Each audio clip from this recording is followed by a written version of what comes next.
Thank you for the invite to the fourth Antibodies, Antibiotics, and Biotherapeutics Congress, R&D, Market, and B2B Conference, and Novel Research and Therapeutic Challenges in Antibodies and Antibiotics. My name is David R. Thomas, Lyme advocate. I feel I must clarify that I am not a doctor, although many think I should be. But I am a survivor of tick-related issues of the latest stage. I have found much in my research that requires many challenges in the medical and research communities.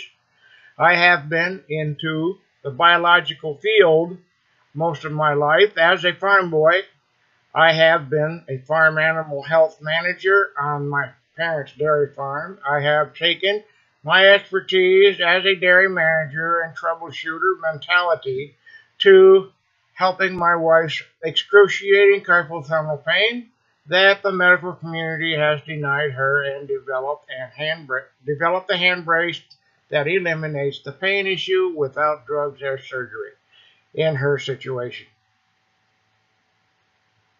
To a survival mode, and integrated all of my experiences into my own process of understanding this great medical debacle of tick-borne disease-related issues. This worked for me. I have built some respect in the tick-borne disease world as an advocate and troubleshooter. This brings me to my presentation today. My presentation: the perils of invisible disease and Lyme-related issues, has brought me full circle. In life, I have found that what is perceived as professional medicine has become distorted in many minds that control medicine. This means that when a doctor is taught one thing that his professors believe to be tried and true knowledge of a disease, the doctor will likely not sway from those teachings. These are the controllers of medicine. The doctors are, for the most part, not troubleshooters and problem solvers, as they are book learners. They may want you to think they are king of the patient's world.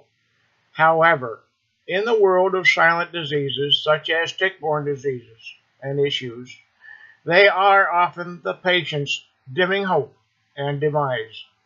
Doctors do not go to school to learn to be doctors today.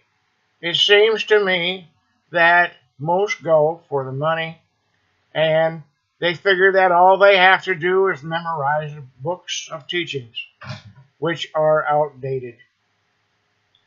Then they deliver the outdated information to the patient. This is all smoke and mirrors.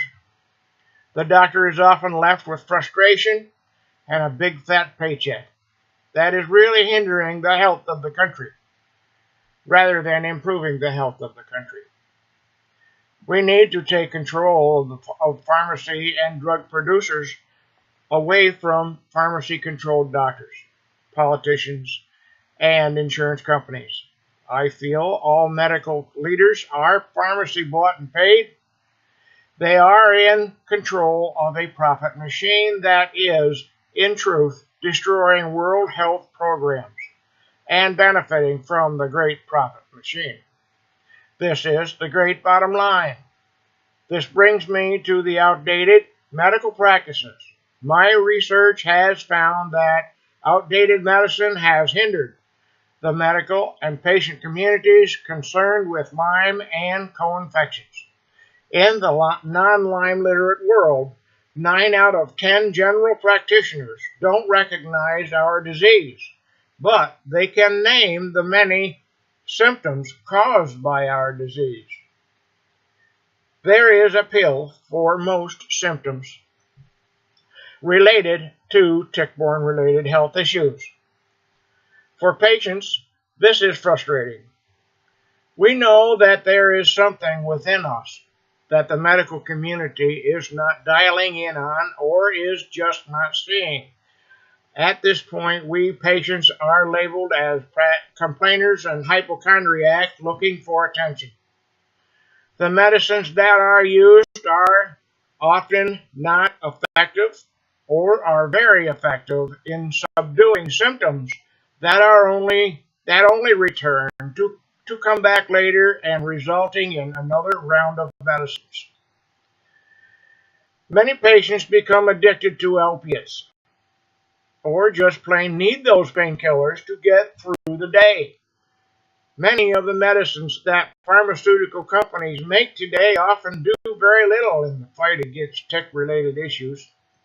The drugs often prescribed for tick-borne diseases patients are used incorrectly, even if they are of great use for other illnesses. There was a time when troubleshooting in a doctor's office was commonplace, and doctors were free to diagnose and treat according to their experience and judgment. Today, we need to be a courageous Lyme sufferer fighter to be a troubleshooter, as some patients and doctors have had to become. These warriors are often forced into this role when they decide to diagnose and treat tick-borne disease-related issues, or the sandbox war-related sand flea-delivered Lyme, or even mosquitoes-delivered Lyme. Our medical system has found itself comfortable and profitable in a disease system, more than in a true diagnosis and treat system. Our profitable disease system will have to change, as Lyme and associated diseases mimic over 300 different illnesses and diseases. We, in the invisible disease community, take hard emotional hits when friends find us unbelievable, because, according to their outdated book learning, the doctors say we are not sick. This creates a very hard, lonely world that only the sufferer can understand,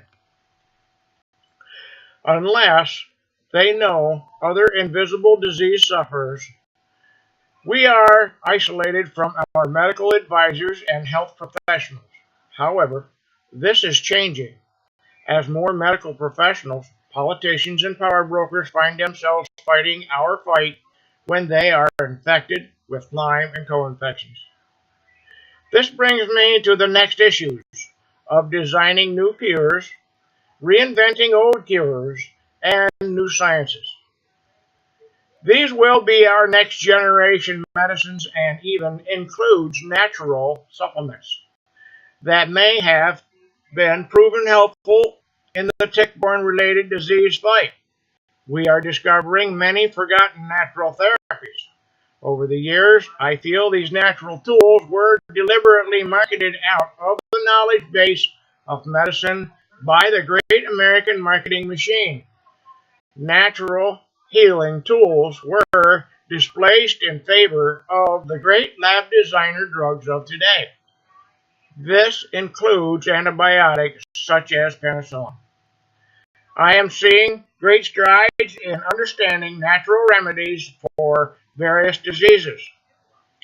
I also understand through my own experiences that designer medications are not always as helpful as natural medicines. When I was on the farm as a young man, we treated a cow with fowls of the foot. I believe the dose then was no more than 10 ml injection of penicillin. Today, that same cow would likely get a 30 ml injection of some antibiotics other than penicillin. We now better understand why we are needing so much more medicine to control diseases. We better understand the biofilm that bacteria and or antibiotics tend to produce as a defense mechanism. These new scientific understanding about biofilms will help many other diseases sufferers in the future. I hope scientific discoveries around biofilm are not thwarted by big money interest that will lose profits because of this valuable knowledge. Now we go to how to deliver medicine, and this requires politics and education. To educate the medical community on how to treat the problems of tick-borne disease-related issues. We Lyme sufferers have had to figure out many of these issues out for ourselves. This can make us look like witch doctors instead of patients. People tend to shy away and listen to the guides in white coats that are expected to know all the answers. This is, in part, some of our own doing. We have fallen into the trap that the best guide to good health is our doctor. This all puts the sufferers in some very lonely, shut-out relationships with friends, family, non-Lyme literate communities. If we are not supporting the great medical machine in our country, we Lyme sufferers will likely be condemned to die of slow, agonizing, painful death and many other ailments that may be caused by Lyme infection, including Alzheimer's, MS, and many others. Just to name a couple, for example, when you go to a pharmacy and order needed medicines for tick-borne related issues, the pharmacists do not understand the complexity in solving the Lyme problem. Profiting from medicine has become a very big problem. For our survival, we in the invisible diseases world often require many drugs. This puts a very big strain on the finances of the family.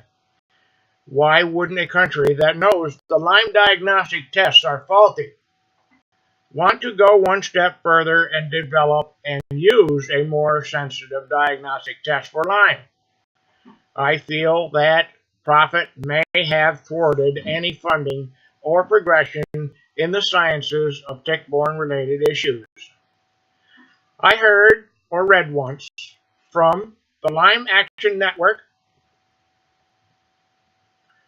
the 501c3 that is based in New York State, or you might read about this in the book Cure Unknown, Inside the Lyme Epidemic, the 2013 revised edition by Pamela Weintraub, that this was addressed in a high-profile meeting in Dearborn, Michigan, Dearborn Conference around 1996. This was voted on and decided that Lyme was not lucrative enough to take on. I guess there is enough evidence of that. I am trying to understand how a medical community has found it so easy to discard the Lyme sufferer as having the many imaginative ailments we are all accused of having. This kind of quackery is practiced by licensed practitioners when they mislead their patients and the public by saying they are up to date on the Lyme issues. In fact, they usually refer to expert opinion that has not been validated and outdated publications. Meanwhile, licensed Lyme literate doctors, or LLMDs,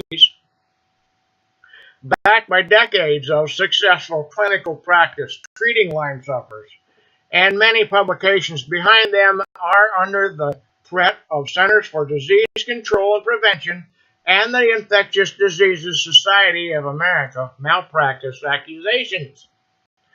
We in the Lyme community cannot afford most of the medical advice without financial help. But the pharmaceutical industry is flourishing because of the high demand for these special drugs needed for tick-borne related issues. Then there are the natural treatments that are not covered by insurance.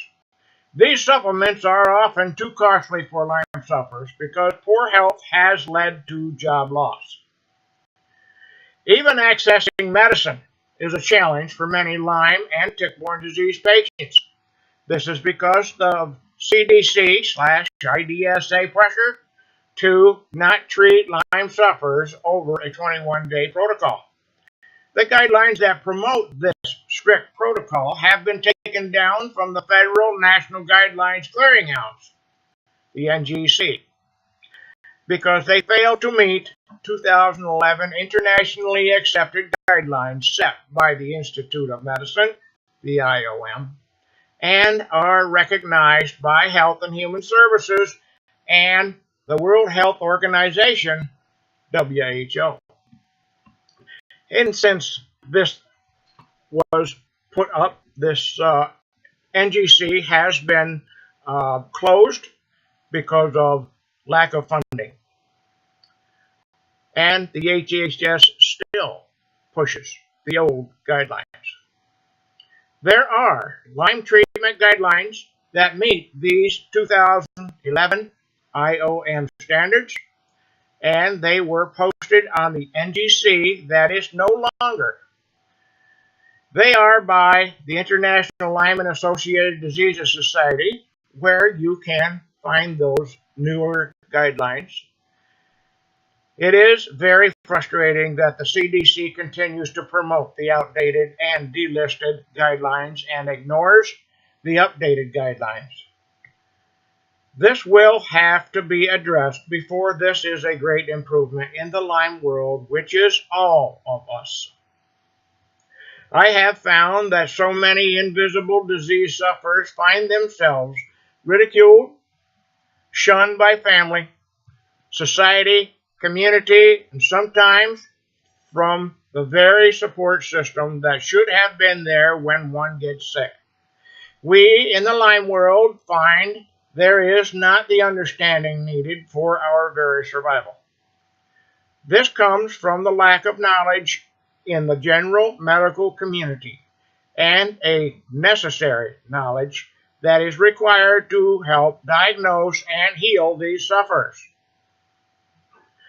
I have found that if a person is diagnosed with known and provable cancer, they can walk out of the hospital door with a hospital behind them, family support, financial backing that has become more of an industry and profit machine than a professional, responsible health system. This is the USA that I talk of. The Lyme issue and associated diseases can replicate many different diseases and mystifies 98% of my country's medical communities. We are on the cusp of making great strides in invisible diseases through new discoveries in this Lyme research.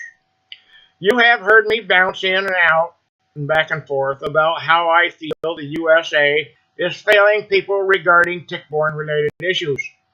The wider world may be waiting for the USA to get it right, and I hope we are making strides toward this goal. For now, the invisible disease sufferer mostly relies on support groups to share their experience and get possible knowledge for their own journey through the darkness of Lyme. In closing, I say again, the Lyme epidemic will not be appreciated until long after it is eradicated. David R. Thomas, Lyme Advocate, Journey Through Challenge in Lyme. You can find that book at throughchallenge.com or Amazon. Acknowledgments, editorial support was provided by Jenna Luz Thayer, my fact checker, who has 32 years working globally on the rights and marginalized in over 40 countries. She is a former senior advisor to the United Nations and U.S. government, the founder and director of Global RBCCTM, helping institutions recognize and respond to the pandemic of borreliosis diseases. The director of the Ad Hoc Committee for Health Equity in ICD-11 Borreliosis Codes, and founder of the Global Network on Institutional Discrimination, TM.